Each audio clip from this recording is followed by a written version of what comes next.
हैं और consumption theme की बात करते हैं, जहां पर आज सबसे ज्यादा एक्शन देखने को मिल रहा है और एचयूएल फोकस में रहेगा क्योंकि कल दरअसल मैनेजमेंट में बड़ा बदलाव देखने को मिलेगा। संजीव मेहता साहब एमडी और सीईओ के पद को छोड़ रहे हैं और इस पद की कमान संभालने के लिए तैयार किया गया है रोहित जावा को। अब रोहित जावा के सामने दरअसल क्या चुनौतियां हैं, पिछले 10 साल संजीव मेहता की अगुवाई में एचयूएल ने क्या कुछ हासिल किया और यहां से आगे ग्रोथ को लेकर किन खास चीजों पर रहेगा कंपनी का फोकस, उसकी अब बात करेंगे। थोड़ा सा फॉरवर्ड लुकिंग अब फोकस रहेगा। सुमित हमारे साथ जुड़ गए हैं वो डेटा पॉइंट्स लेके। सुमित, देखिए एक बड़ा फेरबदल होने वाला है, वो भी देश की सबसे बड़ी एफएमसीजी कंपनी हिंदुस्तान यूनिलीवर में। और जो बड़े बदलाव हैं उसमें एक दशक के बाद बदलाव होने जा रहा है, जहां पर संजीव मेहता साहब जो कि पिछले 10 साल से कंपनी के साथ एमडी सीईओ के तौर पे कार्यरत थे, वो बदलाव अब रोहित जावा वहां पर कंपनी के एमडी एंड सीईओ का पद संभालेंगे और एक कल से बदलाव होने जा रहे हैं। दरअसल ये 2013 से संजीव सर जो हैं वो कंपनी के साथ कार्यरत थे बतौर एमडी एंड सीईओ, और उससे पहले भी एसोसिएटेड थे, लेकिन एमडी एंड सीईओ के तौर पर वो पिछले 10 साल से कामकाज कर रहे थे। तो पहले उनके कामकाज में किस तरह से एचयूएल ने ग्रो किया वो आपको दिखाते हैं। सबसे पहले तो कंपनी की मार्केट कैप रहा रफली 1.5 लाख करोड़ रुपए के आसपास की मार्केट कैप होती थी, जहां 2013 में वो अब 6.5 लाख करोड़ के आसपास पहुंच चुके हैं, यानी कि 3.5 गुना के आसपास की बढ़त वहां पर हमने इस ड्यूरेशन में होते हुए देखी है बीते 10 साल के दौरान।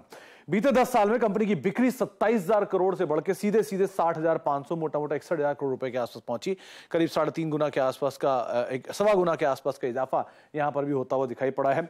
इसके अलावा कंपनी के मुनाफे में भी, जहां करीब 3,800 करोड़ रुपए के आसपास का मुनाफा होता था सन 2013 में, वो अब जाके 10,150 करोड़, रफली 1.5 गुना के आसपास की बढ़त यहां पर भी होते हुए दिखाई पड़ी है। और इस ड्यूरेशन में अगर स्टॉक की परफॉर्मेंस देखें तो क्योंकि मार्केट का 3.5 गुना है तो स्टॉक भी रफली 3.5 गुना के आसपास बढ़ा है। 600 रुपए का स्टॉक आज 2650 है, 3.5 गुना की बढ़त ये भी देखने को मिली। इसी ड्यूरेशन में एक जीएसके की बड़ी ब्लॉक डील भी हमने देखी थी 2500 करोड़ रुपए के आसपास की, जो पिछले 10 साल में पहली बार कोई इक्विटी छूटते हुए दिखाई पड़ी थी हिंदुस्तान यूनिलीवर के अंदर। तो इस तरह के बड़े डेवलपमेंट इस 10 साल की ड्यूरेशन में हुए। लेकिन अब आगे क्या जो कमान है वो रोहित जावा साहब संभालेंगे। कौन है रोहित जावा साहब, पहले आप उनके कुछ डिटेल्स आपके सामने आएंगी। वो कंपनी के साथ काफी समय से एसोसिएटेड है और 1988 में बतौर मैनेजमेंट ट्रेनी के तौर पर कंपनी से जुड़े थे। फिलीपाइंस और चाइनीज दो बड़ी मार्केट्स को टॉप 10 मार्केट्स के अंदर लेकर आए। मार्केट शेयर भी उन्होंने इंप्रूव किया, करीब 75% के आसपास के मार्केट शेयर लेकर आए इन दोनों मार्केट्स के अंदर। टॉप 10 यूनिलीवर की मार्केट्स के तौर पे इन दोनों मार्केट्स को उन्होंने बनाया भी। किस तरह की ग्रोथ देखने को मिली इन दोनों मार्केट्स के अंदर, चाइनीज और फिलीपाइंस मार्केट्स के अंदर। फिलीपाइंस में करीब 7% के आसपास की ग्रोथ और चीन मार्केट में सालाना ग्रोथ करीब 9% के आसपास उनके कार्यकाल के दौरान हमने आते हुए देखी।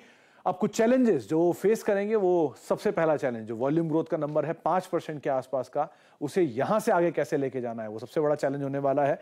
साथ ही साथ नए सेगमेंट्स में कैसे एक्सपैंड करेंगे, कौन कौन से एक्विजिशंस करेंगे, जो रीसेंट एक्विजिशंस किए थे स्पेशली D2C कारोबार को लेकर, वो कैसे अब ग्रो करेगा यहां से। और उसके अलावा जो रूरल एरिया जो अब तक चैलेंजेस रहे हैं वहां पर वो कैसे एग्जीक्यूट करने वाले हैं, उसे कैसे ग्रो करने वाले हैं। ये कुछ चीजें हैं जो कि उनके सामने बतौर चैलेंज के तौर पे आने वाला है। तो एक बड़ा डेवलपमेंट जो कि देश की सबसे बड़ी एफएमसीजी कंपनी के अंदर कल से होता हुआ दिखाई पड़ेगा। बिल्कुल, कल से ये चेंजेस होंगे और संजीव मेहता क्लियरली एक पैरेलल रहे हैं, एक मतलब वो एक सिनोनिम रहे हैं एचयूएल के साथ पिछले कई सालों से। हर्षिता, इस जो सुमित ने पीस पेश किया उसमें मैं आपको एक बहुत इंटरेस्टिंग चीज़ बताऊंगा।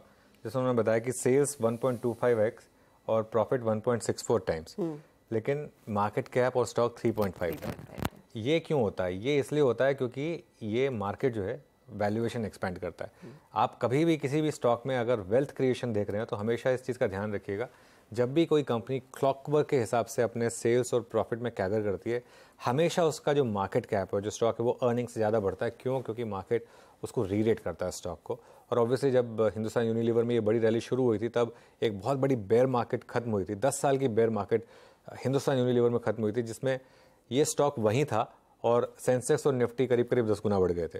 उसके बाद अगले 5-6 सालों में उसने वो कैचअप प्ले किया और अंडर मिस्टर मेहता उन्होंने ये कैचअप प्ले किया। हालांकि पिछले 1-1.5 साल से स्टॉक थोड़ा सा सॉफ्टिश रहा, मतलब जब वो उस लेवल का आउट परफॉर्मेंस नहीं रहा स्टॉक को। आईटीसी ने कैचअप प्ले किया उस दौरान, लेकिन फिर भी काफी शानदार रहा ये पीरियड एचयूएल के लिए। अब बहुत ही सुनहरा पीरियड आप कह सकते हैं, पिछला दशक था। अब यहाँ से एक नया चेहरा और ऑफ कोर्स नई चुनौतियां आपके सामने पेश होंगी। शुक्रिया सुमित इस अपडेट के लिए। तो सवाल यही है कि मौजूदा भाव से फिर किस तरह के लेवल्स अचीव कर सकता है शरद, आप क्या एक्सपेक्ट कर रहे हैं, HUL आगे डिलीवर करेगा? अभी तक तो एक्सपेक्टेशन देखिए काफी मॉडरेट है। अगले 2-3 सालों के लिए 8-10% जैसी अर्निंग्स ग्रोथ की एक्सपेक्टेशन है। और जैसा अभी अनुज बोल रहे थे कि जो मल्टीपल एक्सपेंशन होना था वो पिछले एरा में ऑलरेडी काफी स्ट्रांग हो चुका है। ऑलरेडी स्टॉक कितना 40-45 time 1 year forward 2 year forward पे ट्रेड कर रहा है। तो मुझे लगता है यहाँ से बहुत ज्यादा अपसाइड की गुंजाइश कम बचती है। थोड़ा बहुत ओकेजनली जो आपको रन अप मिलेगा, रॉ मटेरियल प्रेशर और ज्यादा ईज होता है, तो वहां से थोड़ा सा मार्जिन एक्सपेंशन की उम्मीद आ सकती है। और रूरल इंडिया जैसे जैसे इंप्रूव होता है, जैसे मानसून एक्सपेक्टेशन जो इनिशियल एक हिकअप रहता है मानसून की प्रोजेक्शंस में, वो ग्रेजुअली कम हो रहा है, तो वहां से थोड़ा बहुत ट्रिगर आपको मिल सकता है 1-2 महीने के लिए। बट बहुत ज्यादा कोई अपसाइड मैं फोर्स ही नहीं कर पा रहा। यहाँ से 10-12% की ग्रोथ है अगले 2-3 साल में। चलिए फिर